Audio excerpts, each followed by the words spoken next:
नमस्ते, फेरि पनि उपस्थित भइसकेको छु अर्को एउटा भिडियोको साथमा।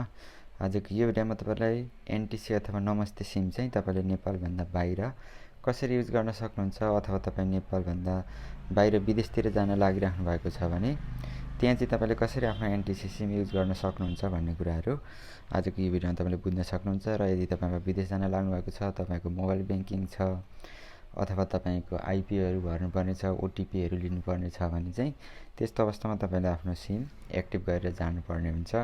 र कतिपय अवस्थामा अब तपाईँ नयाँ जाँदै हुनुहुन्छ भने त्यहाँको तपाईँको रुल्सहरू पनि थाहा हुँदैन र सिम कसरी लिने भन्ने पनि थाहा हुँदैन।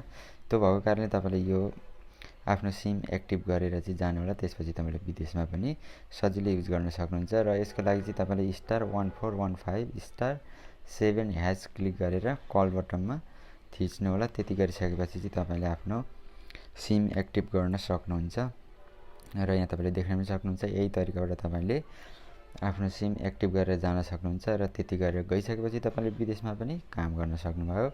र अब यहाँ तपाईँलाई रोमिङ भनेको छ। रोमिङ एप एक्टिभ गर्नको लागि चाहिँ तपाईँले नम्बर 2 थिच्नुपर्ने हुन्छ। अब तपाईँले इन्डिया चाइनाको लागि हो भने 1 थिच्नु पर्यो, अथवा तपाईँको इन्डिया चाइनाभन्दा बाहिरको कन्ट्रीको लागि चाहिँ तपाईँले नम्बर 2 थिच्नु पर्यो, जुन रोमिङ भनेको छ।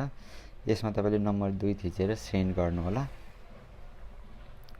र यो एक्टिभ गर्नको लागि चाहिँ तपाईँले अब आफ्नो सिमको चाहिँ डेट हुनु पर्यो। त्यो हुनको लागि तपाईँले बेला बेला रिचार्ज चाहिँ गर्नु होला। र यहाँ तपाईँले देख्न सक्नुहुन्छ नम्बर 2 मा रहेको छ रोमिङ डिएक्टिभ भनेको छ। तपाईँले नम्बर 1 को चाहिँ थिच्नु पर्यो। रोमिङ एक्टिभ भनेको छ, तपाईँले नम्बर 1 को थिच्नु होला। त्यस्तै पछाडि तपाईँले सेन्ड बटनमा क्लिक गर्नु होला।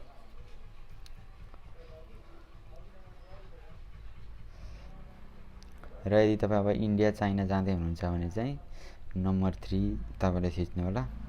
र यति गरिसकेपछि तपाईँले यहाँ देख्न सक्नुहुन्छ तपाईँको चाहिँ अब सिम एक्टिभ भएको छ। अब तपाईँले अरू जुनसुकै कन्ट्री गए पनि नेपालको जसरी नै युज गर्न सक्नुहुन्छ। तर त्यहाँबाट तपाईँले कल गर्नुभयो भने चाहिँ अलिकति महँगो पर्छ।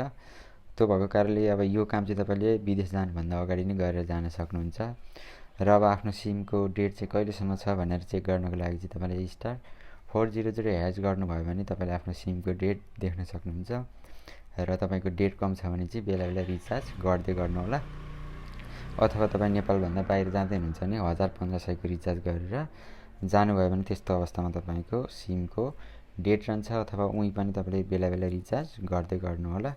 र अब यदि तपाईँ अलरेडी विदेशतिरै हुनुहुन्छ, विदेशबाटै आफ्नो सिम चाहिँ एक्टिभ गर्न चाहनुहुन्छ, अथवा तपाईँ अलरेडी विदेश पुगेर यो भिडियो हेर्दै हुनुहुन्छ भने तपाईँले विदेशबाट चाहिँ कसरी गर्न सक्नुहुन्छ भन्दाखेरि तपाईँले यो एनटिसी इन्टरनेसनल रोमिङ सिस्टम अथवा एनटिसी इन्टरनेसनल रोमिङ नेपाल.com भनेर तपाईँले सर्च गर्नुभयो भने यो साइट तपाईँले देख्न सक्नुहुन्छ। अथवा तपाईँले नेपाल टेलिकम रोमिङ सिस्टम भनेर सर्च गर्नुभयो भने पनि यो साइटमा पुग्नुहुन्छ यदि तपाईँ विदेशतिर हुनुहुन्छ भने। त्यस्तै पछाडि यहाँ तपाईँले देख्न सक्नुहुन्छ प्रिपेड रोमिङ रजिस्ट्रेसन फर्म भनेको छ। तपाईँले यो फर्ममा क्लिक गर्नु होला। त्यहाँ क्लिक गरिसकेपछि चाहिँ तपाईँको एउटा फर्म खुल्छ र त्यो फर्मलाई चाहिँ तपाईँले प्रिन्ट गरेर डाउनलोड गर्नुपर्ने हुन्छ। डाउनलोड गरेर तपाईँले प्रिन्ट गर्नु होला। यो जुन प्रिपेड रोमिङ रजिस्ट्रेसन फर्म भनेको छ, अब यो यस्तो खालको फर्म चाहिँ तपाईँले प्रिन्ट गर्नु पर्यो। अब प्रिन्ट गरिसकेपछि यसलाई तपाईँले नाम, आफ्नो तपाईँको address, citizen number, passport number, country, यी कुराहरू लेखेर तपाईँले यहाँ साइन गरेर चाहिँ यो फर्म भर्नुपर्ने हुन्छ। यसलाई चाहिँ तपाईँले प्रिन्ट गर्नु पर्यो। र प्रिन्ट गरिसकेपछि चाहिँ यसलाई तपाईँले फोटो खिचेर अथवा पिडिएफमा बनाएर यो जुन मेल दिएको छ यो मेलमा चाहिँ तपाईँले आफ्नो त्यो डकुमेन्ट पठाउनु पर्ने हुन्छ। त्यति भइसकेपछि तपाईँले विदेशबाट पनि एक्टिभ गर्न सक्नुहुन्छ आफ्नो सिम।